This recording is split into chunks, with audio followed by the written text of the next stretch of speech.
All right, our next guest is going to tell us about some exciting new tech he saw at the Consumer Electronics Show in Vegas. Peter Salib, what's up? Yeah, what's How are up? you guys? You Thanks were there. for having me. I was I did there. not go this year. So tell me, what did I miss? There's plenty of news coverage out there. You can't miss much. Every angle you can imagine. So what's the most exciting stuff around the bend right now? There's a lot of cool stuff for the gamers out there. There's a company called Tesla Suit that made literally a bodysuit that has like eSIM technology in it. So if you get shot in the game in your leg, they can send that pain right into your leg. Ouch. You can feel it wherever it is, according to the game. So that's super cool. I'm sure you saw Sony came out with an electric vehicle. That's pretty crazy. It has good speakers, I imagine. Yeah, hopefully, right? Yeah. And what about healthcare, entertainment? You know, is there anything going to change in the way? Because I think healthcare is an area that really is ripe for disruption. Definitely. So there's a lot of things going on in healthcare. One interesting thing at CES, they actually are getting sex tech part of health. So there's a lot of different hardware and different software in the sex world that's now part of the robotics and the health tech scene. So that's been a big sort of trend that I've seen at And people always CES. have the money for that. Yeah. Yeah, and there was a whole controversy They last always do. year. Yeah. Yeah, one of the sex tech companies won an innovation award, and then it got taken away, and then they won it back, and so It got taken away because taken it away. was too scandalous? It was or? too sexy. Okay, Too it was- sexy. No, yeah, there was a whole thing with the CTA and the award. A lot of coverage on it. Pretty It interesting. sounds like they got a story. lot of free press. Yeah, They well- did. There's no Absolutely. nothing Yeah, there's better no than getting an downside award, get it to taken that. away, and then giving it 100%, back. yeah. You get 3 articles instead of one. But yeah, in the health scene, one of my favorite products is actually by a 30-year-old medical equipment manufacturer that they came out with their first consumer product called Quell. You wear it on your calf, and it's a wearable that treats chronic pain.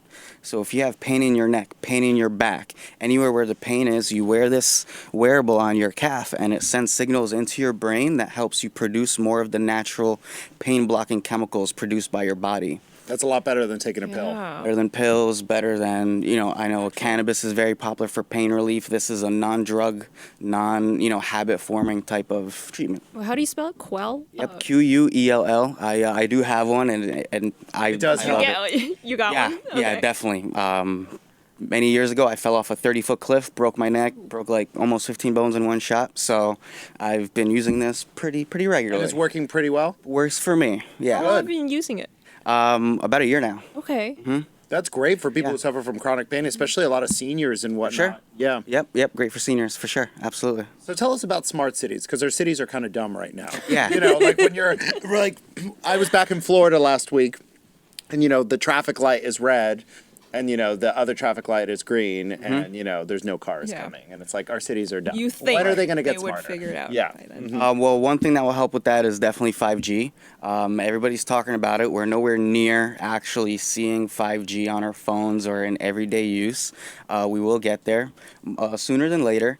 But that will definitely help out all of the sensors being powered that we'll need to deploy across entire cities. And So is the train going to come when it says it's going to train come? will show up on time, and you'll know. And yeah, there will be buses. There will be sensors on the buses, sensors on the trains. That's You'll know gonna make exactly life where it very is. predictable. It's been like that in Japan for 30 years. I don't know why it And took in so the long US, we here, don't but, have it.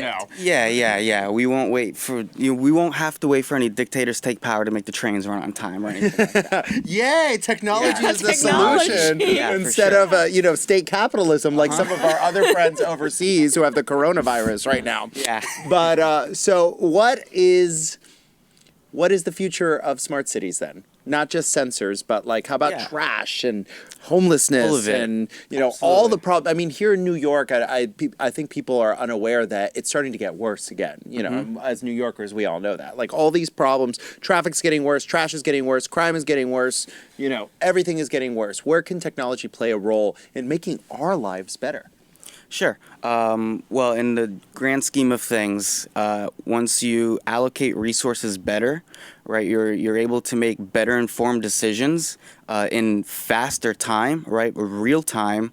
That's what smart cities can do. They can deliver the data to the right people at the right time in breakneck speed so they can make the right decisions and get the tools and the resources they need to solve the most urgent problems when they need to be solved. Here's my question for you, Peter. Obviously, you're a tech guy, and there's nothing with solving problems with technology. David and I happen to host another show that's at the intersection of policy and technology. It's really cool. Check it out. But one thing that I repeatedly hear from people, especially doers, is that it's not people are against innovation. People are not against technology, but they don't want to innovate their own job because their job would essentially be eliminated, or don't so they replace me with fear. a robot, right? no. So sure, we know, okay, tech X is going to make problem Y go away, but that also means I'm going to go away. And therefore, the regulators, the people who make laws, they don't have any incentive to speed this these up. bureaucrats Yeah. don't want to make the city What smart. The dumb happens city then? works for them. She makes Yeah. a good point. Yeah, no, that is an interesting point, right? If we're gonna make a whole system to take care of the politics, why do we need politicians Yep. or whatever, right? If we're gonna I'm sold on that automate- already. I mean, Yeah, I right? mean, 10 seconds later, I'm sold. No politicians, I'm in. Yeah, sign me up. If we're gonna automate a water treatment facility, do we need a building manager? Do we need a facilities manager? Right, all of these things. You maybe need one person to maintain the server. Right. So what happens with all the displaced workers? I mean, that's definitely a consequence of advancing I technology. think that's overblown. I Yeah. know we're out of time here, folks, but I think every stage in history, they've always said there's going to be no jobs. And Yeah. somehow There are always jobs. The jobs change. You're not going to, have, the Pony Express delivering packages anymore. Well, that hasn't Yeah. existed in 100 years, but things continue to change. And I think that's always overblown. And we didn't even talk about data and privacy with all the smart cities, but that's the two consequences: displaced work and less privacy. Sure. Privacy in exchange for convenience, I guess. Well, anyway. Got to Peter. decide for yourself. The game. Well, All right. Peter, thanks for giving us You all. the tech Yeah, thank you update. for Yeah, we coming. appreciate it. My pleasure. See you next year.